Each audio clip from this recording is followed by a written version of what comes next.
एक तो मैंने बता दी सेविंग्स के लिए, दूसरी चीज फाइनेंशियल गोल्स के लिए बता दी। और अब किसी को जैसे स्टॉक में घुसना हो कि जैसे 1 लाख रुपए पड़ा है और उसको स्टॉक में लेना हो तो कैसा क्या होगा? अब स्टॉक में लेने हैं तो जैसे मतलब स्टॉक मार्केट में इन्वेस्टमेंट करना उतना ही मतलब ध्यानपूर्वक या धैर्यवान काम है कि जैसे मतलब कि एक रिश्ता करते हैं ना अपन, ठीक है, उसमें कितनी चीजें देखते हैं उतनी ही चीजें मतलब इसमें देखनी है अपन को। सारी कंपनी का आगे का कि पीछे का। उसके लिए जैसे मतलब मैं यूजुअली यूज करता हूँ, बैलेंस शीट देखता हूँ।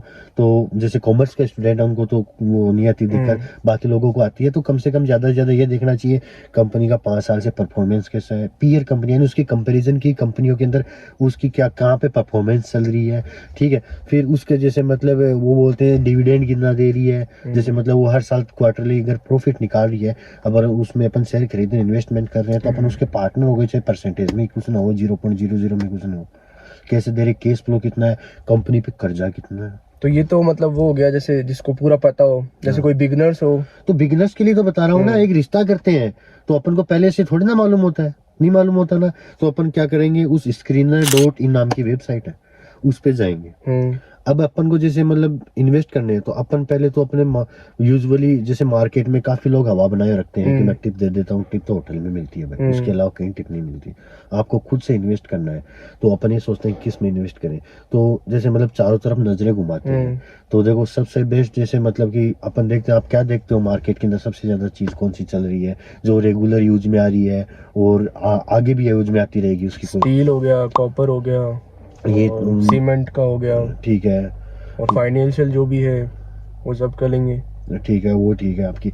एक तो एफएमसीजी सेक्टर हो गया, एफएमसीजी नॉर्मल खाने पीने का सामान, खाना पीने का, हाँ। खाना पीने का, ठीक है, नॉर्मली लोगों के लिए। दूसरा ये हो गया अपना जैसे मतलब है फाइनेंशियली सेक्टर हो गया, बैंक वगैरह आ गई। तीसरी चीज जैसे मतलब ये चीज है वो कभी खत्म नहीं होनी, हाँ, एनर्जी। मैं एक चीज बता रहा था आपको कि एक तो जैसे एफएमसीजी सेक्टर हो गया खाने पीने की, जब तक जीवन है तब तक खाना पीना चलेगा। दूसरी चीज एनर्जी, एनर्जी के अंदर नई नई टेक्नोलॉजीज आ सकती है और आ सकती है, लेकिन एनर्जी बिना कोई काम पॉसिबल नहीं है। चाहे इलेक्ट्रिक ले लो, चाहे ग्रीन एनर्जी ले लो, चाहे हाइड्रोजन एनर्जी ले लो। तो आप ऐसे ढूंढो कि एनर्जी के सेक्टर में कौन कौन सी कंपनियां काम कर रही है, ठीक है। अभी जैसे मेरी होल्डिंग है रिलायंस पावर के अंदर है, रिलायंस पावर के अंदर है मेरी होल्डिंग। मैं इसको प्रमोट नहीं कर रहा, मेरी होल्डिंग है वो मैं बता रहा हूँ। मैं ज्यादातर जैसे ग्रीन एनर्जी के अंदर है ना इन्वेस्ट करता हूँ। दूसरी चीज जैसे मतलब मेटल्स आ गए, मेटल्स में इन्वेस्ट करता हूँ। और तीसरी चीज एफएमसीजी सेक्टर। अब उनके अंदर अपन को चूज करना है, जैसे आप गूगल करोगे एफएमसीजी सेक्टर की कंपनियां कौन सी है तो कंपनी आ जाएगी, है ना, ठीक है। काफी सारी कंपनी आ जाएगी। और इसमें आप मेटल में करोगे तो ये भी आ जाएगा, फाइनेंशियल सेक्टर में भी आ जाएगा, फिर रियल इस्टेट का भी काफी अच्छा फ्यूचर है, इन सब का आ जाएगा। उसके बाद में आपको screener.in पे जाके उस कंपनी का नाम लिखना है और फिर उसके बारे में पढ़ना आपको। तो उसमें क्या है कि एक बाकी चीजें तो मतलब आप देख लोगे, मतलब ऑनलाइन अगर इन्वेस्ट करता है कोई भी तो ऑनलाइन थोड़ा ना कुछ तो सीखेगा। दूसरी चीज ये कि उसके अंदर ये वो लिखा हुआ जाता है कि कंपनी की पास्ट की 5 साल के अंदर क्या परफॉर्मेंस रही और कितना क्या रिटर्न, बुरा क्या रहा, अच्छा क्या रहा कंपनी के लिए, ठीक है। और सबसे मेन चीज यही देखनी है कि कंपनी पे कर्जा कितना है, डेब्ट देखना है। हाँ, डेब्ट कितना है। और डेब्ट है तो वो सालाना बढ़ रहा है कि घट रहा है, कंपनी फाइनेंशियली स्टेबल है कि नहीं है। वो अपन को तो रिटर्न देने की दूर की बात है, पहले वो खुद तो स्टेबल चल रही है कि नहीं चल रही। और जैसे अभी आजकल वो यूट्यूब पे है पेनी स्टॉक, 1 रुपए से कम, 2 रुपए से कम, तो वो लेना सही है? क्या है, मैनिपुलेशन होता है, मैनिपुलेशन हो, लोग हवा बनाई जाती है उनमें। कई कई स्टॉक है वो उठ भी जाते हैं, नहीं भी उठते। अभी आपको एक मतलब क्या बोलते हैं उसको, आश्चर्य होगा आपको एक चीज के, एक स्टॉक के बारे में बताता हूँ। शायद एलसी की स्टॉक था, ठीक है, एलसी। तो उसकी मतलब प्राइस है वो 4-5 रुपए के लमसम मतलब ट्रेड करती थी, काफी वायरल भी है सोशल मीडिया पर। उस शेयर ने एमआरएफ को भी पीछे छोड़ दिया प्राइस एक्शन के मामले में। वो 2,36,000 रुपए हाँ, मतलब 4-5 रुपए का शेयर 2,36,000 पे जा रहा है। किसी ने अगर 10,000 रुपए इन्वेस्ट किए होते ना तो 67 करोड़ रुपए बना चुका। तो कुछ पेनी मतलब है जो काम हाँ, तो पेनी स्टॉक अभी जैसे शुगर के थे काफी, ठीक है, शुगर के स्टॉक थे उनमें काफी उछाल आया, उसके बारे में ग्रीन एनर्जी के अंदर काफी उछाल आया। और अगर आप वैसे जैसे नॉर्मली, ये तो बहुत मतलब आगे की बात हो गई कि जो काम, ये तो अलग फील्ड का काम हो गया, जिनको फाइनेंशियल नॉलेज ही नहीं है वो शेयर मार्केट में नहीं जाएंगे। उनके लिए सबसे बेस्ट यही है कि आपका जो म्यूचुअल फंड्स है, कि आपका जो फंड्स है उनसे जिनको नॉलेज है आप उनको दे रहे हो, वो भी कमा रहे हैं और वो आपको भी कमा के दे रहे हैं। और पता है इंडिया के अंदर सबसे मेन चीज कमी क्या है मेरे से? बताओ। सबसे कमी चीज है कि लोग है ना फालतू चीजों पे पैसे खर्च कर देंगे लेकिन नॉलेज के ऊपर पैसे खर्च नहीं करेंगे। अब एक चीज बताऊं, 12th अपन ने क्लियर करी, सबने पढ़ाई करी।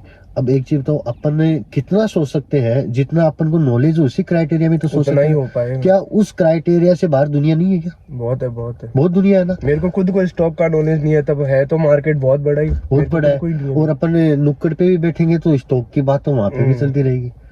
इंडिया के अंदर सबसे बड़ी कमी ये है कि जैसे मतलब लोग काउंसलर को है ना पैसे देने से डरते हैं और फीस देने से डरते हैं। और मैं मेरे एक्सपीरियंस से बता रहा हूँ कि जब बंदा 12th पास करे ना, उसको इतने मतलब स्कोप के बारे में नहीं पता होता, तो उसको कैरियर काउंसलर के पास जाना चाहिए, चाहे कि वो करे या नहीं करे, लेकिन क्या कि उसको लाइफ के अंदर Knowledge। और मतलब कि ऑप्शंस क्या क्या है, स्कोप क्या क्या, कौन कौन से फील्ड के अंदर, उनके अंदर पता चलेगा। ठीक है। उसके बाद में अगर आपको इन्वेस्ट करना है, ठीक है, तो आपको फाइनेंशियल काउंसलर के पास भी जरूर जाना चाहिए। जैसे आपको बीमारी होती है तो डॉक्टर के पास जाता है, वो काउंसलर ही है। ठीक है, वो भगवान थोड़ी ना करके देता है, वो भी जांच और उनके आधार पे जिनको नॉलेज है वो अपन को उसी बारे में सलाह देते हैं, ये खाना, ये पीना है, ये साल्ट की ये टेबलेट ले लो, वो ले लो। ठीक है। तो मैन्युअली सबसे जरूरी बात ये है कि आदमी को काउंसलर के पास जाके नॉलेज लेना चाहिए। मेन कमी क्या है कि मतलब लोगों के अंदर नॉलेज की है, जागरूकता सुनना नहीं चाहते आजकल। नहीं सुनना सीधा एक्शन। ज्ञान पे ले गया यार, चलो चलो यहाँ से, चलो यहाँ से। फिर पता है इसकी में जैसे इंडिया के अंदर ये धोलेरा का नाम सुना होगा, एक का दो करने वाली जो कंपनियां आती है ना, उनको ज्यादा रिटर्न में दिखता है।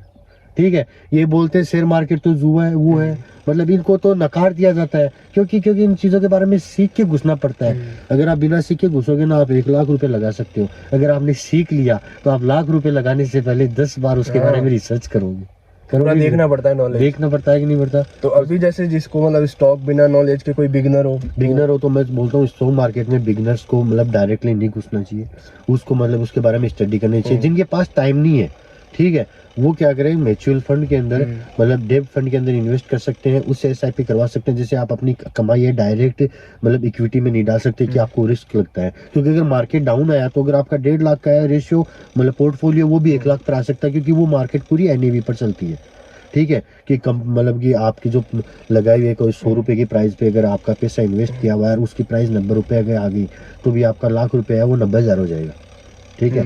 तो आपको एसआईपी करनी है तो मतलब आपको उस एसटीपी के माध्यम से करनी चाहिए। मैं ये बताऊंगा कि वन टाइम इन्वेस्टमेंट कर दिया, अब आपकी एसआईपी ऑटोमेटिक हो रही है, आपको मतलब एक बार सेविंग्स के बारे में नहीं सोचना। लाख रुपए दे दिया, उसका जो इंटरेस्ट आएगा उसकी मतलब एसआईपी बनती रहेगी धीरे-धीरे। हाँ बिल्कुल बनती तो सीधा स्टॉक करेंगे तो घाटा भी हो सकता है, और 100% होता है लगभग। बहुत सुने भी होंगे यार कितने लॉस हो गया लोगों का, तो होता भी है। नहीं, वो वाली बात है कि लोग जैसे मतलब शेयर मार्केट के अंदर इक्विटी होते है ना, वो सबसे फर्स्ट स्टेज होती है।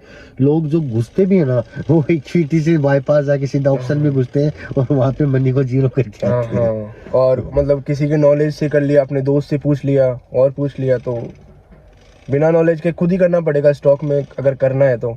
और शुरू में स्टॉक करके कोई मतलब है भी नहीं मतलब नहीं समझे नहीं। जैसे मतलब लोग इन चीजों के बारे में, स्टॉक मार्केट के बारे में या तो सोचते हैं ना, तो ऐसे सोचते हैं कि मैं अगर 15 दिन भी यूट्यूब पे देख लिया ना, मेरे को सारा नॉलेज हो गया, अब तो अगले महीने से अपन करोड़ ही कमाएंगे भाई। बहुत है। ठीक है। लोगों की मनसा ये होती है, 1 महीने के अंदर वो उनका जैसे मतलब डिमोटिवेट हो जाते हैं, उसके बाद में बोलते हैं कोई काम की चीज नहीं है, पैसा भी है, खुजली है तो खुजली मिटा के आ सकते हो आप। ठीक है, ये वाला सीन हो जाता है इसके अंदर। तो देखो मेरी सबके लिए राय यही है कि बिना नॉलेज के तो इसमें घुसना नहीं है। और दूसरी चीज, आप जैसे अपने फ्यूचर है ना उसके ऊपर फोकस कीजिए। ठीक है, कि आप रेगुलर इनकम पे फोकस कीजिए, इन्वेस्टमेंट के ऊपर मतलब रेगुलर इनकम होगी तभी तो इन्वेस्टमेंट करोगे, तभी मतलब बचेगा तभी तो लगा पाओगे ना, वरना इधर उधर से लेके कितना कर लोगे आप। अब लाख रुपए आपको लगाने हैं तो आपके पास सेविंग्स है, आप कमा रहे हो तभी तो आप लगा रहे हो ना, ऐसे कहाँ से लगा दोगे आप। सही है। तो मैं ये बोल रहा हूँ कि जो स्टूडेंट्स हैं वो भी काफी जैसे मतलब जागरूक हुए हैं, तो उनको जैसे मतलब सोशल मीडिया पे लोगों के इतने कोर्सेज बिक रहे हैं, उसके अंदर क्या है कि उनकी मानसिक स्थिति है वो मतलब अपने मेन टारगेट से हटके और स्कोप से हटके अलग अलग जा रही है। इंस्टाग्राम पे रील देख के ये वहां मेरा एक दोस्त है वो अच्छा खासा कोडिंग कर रहा है, ठीक है, अभी उसका प्लेसमेंट होने वाला है, वो शेयर मार्केट के अंदर घुस रहा है। मैंने उसको बोला पहले प्लेसमेंट ले ले, उसके बाद में सेविंग्स कहाँ करनी है, कैसे करनी है। एक पार्ट होता है जो सैलरी का, उससे अपन सेविंग्स के लिए तेरा वो शेड्यूल बना लेंगे, उस हिसाब से तू उसमें करता जाए, तेरे फाइनेंशियल गोल आराम से पूरे हो पहले जाएंगे। कमा लो। हाँ, हाँ, लेकिन पहले रेगुलर इनकम है वो, उसका करियर पे तो फोकस कर। इनकम बच रही है तभी तो इन्वेस्टमेंट हाँ। होगा। अब मेरे पास है पर मैं खुद ही मतलब पहले नहीं लगा रहा। पहले मैं देखा भाई थोड़ी नॉलेज ले लें, फिर अगर सीधा मैं 1 लाख लगा दूं उड़ जाए, क्या मतलब है निकले। महेंद्र भाई की तो पूरी फैमिली बिजनेस फैमिली है कि मतलब इनके स्टूडेंट लाइफ के अंदर भी मतलब ये इतनी बड़ी गाड़ी लेके घूमते हैं। इनके पास पैसे की सेविंग्स की कमी नहीं है, तो इनकी बात अलग है। लेकिन उसके बाद में भी, इतना पैसा होने के बाद में भी ये आदमी Knowledge। मतलब नॉलेज और राय कि मेरे को कहाँ क्या करना चाहिए। जिसके पास जितना पैसा होता है उतना कंजूस होता है। ये बात एकदम सही भी है। कंजूस की नहीं यार, लाख रुपए कमाए तो ऐसे नहीं, ये कभी मैं पैसे मजाक की बात अभी है। लगाऊं और उड़ जाए एकदम से। वही नहीं, तो इस चीज में है कि पर्टिकुलर मतलब हर चीज को आप सीख के करोगे, स्टेप बाय स्टेप करोगे तो बिल्कुल आगे होगा। और एक दिन में कुछ नहीं होना, 5-10 साल के अंदर मतलब वो आपकी है ना इतनी अच्छी हो जाएगी। अगर आप SIP करते हो तो 5 साल के अंदर आपको इतना ज्यादा फर्क नहीं मिलेगा, नहीं महसूस होगा। 10 साल के अंदर देखने को मिलेगा, लेकिन 10 से जो 15 साल के बीच में 5 साल का डिफरेंस होगा, आपकी 10 साल की जो रकम है डबल हो जाएगी। म्यूचुअल फंड टाइम बहुत लगता है। हाँ, ये वाली चीज सबसे मेन होती है। रातों रात कुछ नहीं होता, रातों स्टॉक वाला भी रातों रात नहीं उठते, बहुत कम कंपनी है ऐसी। अब कई लोग मेरे पोर्टफोलियो देखते हैं, बोले आप वाह यार आपने तो मतलब ऐसे ऐसे कमा लिए। भाई मैंने 6 साल दिए यार। वही तो बहुत टाइम से इन्वेस्टमेंट कर रहा है, तभी तो मैंने इसको पूछा कि भाई कहाँ क्या करना चाहिए। नहीं, मैंने जॉबिंग भी करी है इसके अंदर, इस स्टॉक मार्केट के अंदर। पहले जैसे मतलब सीखा खुद ने, क्लास लेके उस टाइम पे मतलब लोग कोई गाइड करने वाला भी नहीं था ना, उस समय सीख रहा हूँ। मतलब मेरी जो फैमिली है, खानदान है उसके अंदर। उसके बाद में जैसे मतलब मैंने जॉब करी है इस फील्ड के अंदर। जॉब करने के बाद में मतलब मैंने खुद से मतलब ये चीज एक्सपीरियंस की है। अनुभव सबसे ज्यादा चीज मैंने होती है इसमें, अनुभव। अनुभव से जो चीजें फील्ड के साथ समझ में आती है ना, वो दुनिया में कोई नहीं दिख सका। खुद को करना ही पड़ेगा। 6 साल दिए तब जाके मतलब थोड़ा बहुत नॉलेज है। और अभी भी मैं मतलब इन चीजों के अंदर सीख रहा हूँ। करते करते धीरे धीरे बहुत नॉलेज हो जाएगा। मैं क्या बता रहा हूँ, फाइनेंशियली अगर किसी आदमी को नॉलेज है ना, तो अगर उसकी 20,000 इनकम भी है ना, तो वो अपना इतना तगड़ा पोर्टफोलियो 10 से 15 साल में जनरेट कर सकता है कि 1 लाख रुपए कमाने वाले से ज्यादा पैसा रहेगा उसके पास। हाँ, नॉलेज पे डिपेंड। मैनेजमेंट भी होता है ना, जो फाइनेंस मैनेजमेंट, सबसे मेन चीज वो है। और ज्यादातर जैसे मतलब लोगों की इनकम सबके पास होती है, कमाते भी है। 1,50,000 कोई बड़ी बात नहीं है, ऑलमोस्ट सब कमाते हैं, ठीक है। लेकिन उनके क्या है कि महीने के आखिर में आके वो पैसे की मतलब रही जाती है कि अब सैलरी का वेट करने लग जाते हैं। सेविंग्स तो दूर की बात है, इतने खर्चे हो गए। तो उस चीज को अपन फाइनेंशियली मैनेजमेंट नहीं करेंगे ना, तो यही सिचुएशन रहेगी आने वाले टाइम में। तो जैसे अब कोई नॉर्मल स्टूडेंट जो वीडियो देख रहे हैं, तो